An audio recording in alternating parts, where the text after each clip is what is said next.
We're going to see some people directly confronting their deepest fear. Even though more Americans die while driving than any other form of transportation by far, there is something about boarding a plane where you have no control, you're thousands of feet up in the air, and your destiny is completely in the hands of somebody else that can really freak some of us out. So if you have a truly crippling fear of flying, can it be cured? ABC's Byron Pitts introduces us to a man known as the plane whisperer. For many, flying on a plane is a terrifying experience. Oh my God, you guys, oh my God. It's been 35 years.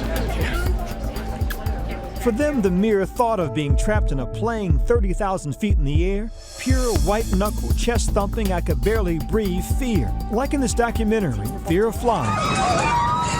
Caught on camera. It's such bad turbulence.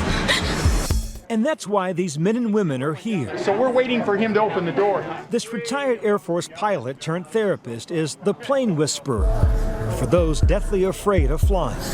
This is Captain Ron Nielsen's newest class, Phoenix, Arizona's Sky Harbor International Airport. They have 1 week to overcome a life of anxiety and what for many is a deep and painful sense of shame. So silly, it's so embarrassing. It's time for me to get on a plane and fly. It's estimated 25% of all flyers have some degree of fear. For this group, it's moderate to severe. And that despite knowing the numbers. Your chances of dying in a plane crash is 1 in 60 million, no matter how frequently you fly. An airplane, I feel like I'm in a tube of death that just flies through the air waiting for it to fall out of the sky. Hollywood's made a profit off of that fear for generations in blockbuster movies like Flier. From make-believe to real-life drama. That Malaysian airline mystery has the globe on edge, and those truly afraid of flying in a near panic. It makes you not want to fly. Sue Milgrove is a real estate agent by day, member of a rock band by night and weekends. This mother of 3 with an MBA is fearless in most phases of her life, but put her on an airplane. For some reason, my brain attacks my body. It tells me I'm going to die. Sometimes I jump up and I go to the flight attendants and I'll say, I'm scared. I don't want to sit in my seat anymore. So when you get on, just go on and pretend like you own the thing.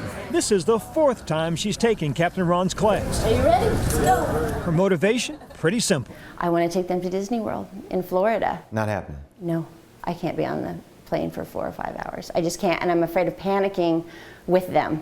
And I think then what would happen? Part of what Sue and the others will learn, face your anxiety head on. The class does a walkthrough aboard a plane they've been reassured won't take off. So how about a big cheer for all of us? We made it. Information, the captain tells them, is key to overcoming fear. What I find for most people is the first thing they need to do is give themselves permission to be afraid. For Sue and the others, easier said than done. In 7 days, they'll go from the classroom to a real flight, Phoenix to Burbank, California, and back home. Thanks. Sue's going to Las Vegas. If you're going to gamble, why not gamble? No matter what it takes, I'm going to keep putting myself in that plane, and if I embarrass myself, so be it. It's Saturday morning. We're at Phoenix Airport. It's the 3rd and final stage of this class. Call it graduation day. But who will pass?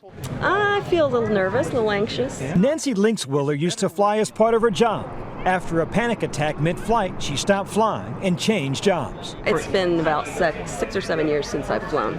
My need to accomplish this task is that this is something I put off for a long time. Ross McGinley's fear of flying kept him from attending his own parents' burial. Why didn't I go? I should have gone, etc., etc. It's sort of a guilt trip. It's painful, this fear. Very painful. Very painful. It's shameful. Shameful why? That everybody seems to do it so effortlessly. He hasn't flown in 35 years. I was taking care of my panic attack. As you'll soon see for Jessica, it will take all effort. Hers, her husband, and their children. She's never flown before. But first, a quick tip from Captain Ron. Distractions, he says, are a good thing.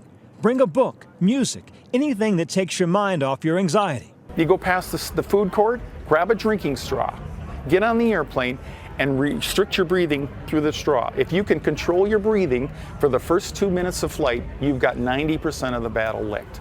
I don't know. How about here? Who's gonna hold me? Oh my God. Jessica forgot her straw. Oh my God. Oh my God. She took a pill to take the edge off. Are we okay? Are we good? Are we done? Lexi, close the window. Why? How did it get open? What happens when you take that much medication? I didn't take a lot. I know. She only took one. Yeah, but what happens is then you end up inducing some anxiety in yourself, okay? Captain Nielsen says no alcohol and no drugs unless prescribed by a physician. Self-medication, he says, might only add to your anxiety, and Jessica has plenty of that. It's gonna crack open. But you're focused on anything but that. The thing that you should be focusing on is you, okay? Yeah, I know. I don't want to die. Alright, so this is a completely full flight today, so...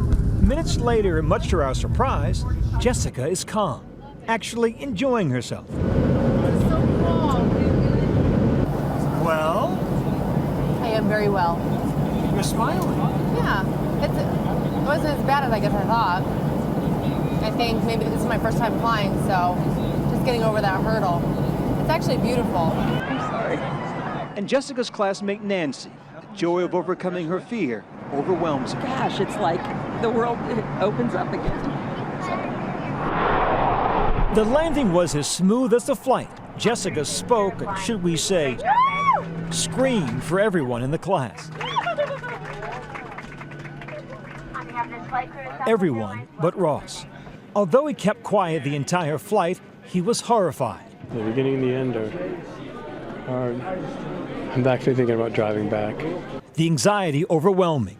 He decided to drive back to Phoenix, alone in a car for 6 hours with more regrets, more shame. Sue Milgrove, is she out there, Sue? Oh, Lord. But remember, it's taken Sue 4 classes to get to this point. It wasn't easy, but she made her flight to Vegas. As for the rest of the flyers, I love to take credit for it, but it has nothing to do with me. It's always to do with you guys. Captain Ron rewards them with a certificate. Once again, you've cheated death by flying with me. But their real reward is having traveled from fearful to fearless. It's like a little adventure when you get on the plane. It's just an adventure, that's all it is. You know? People who have a fear of doing this kind of stuff, or they feel like they don't have control of things. But you know what? I think the best part is not having the control. Not having it. Do you know what I mean? Just letting it go. For Nightline, I'm Byron Pitts in Phoenix.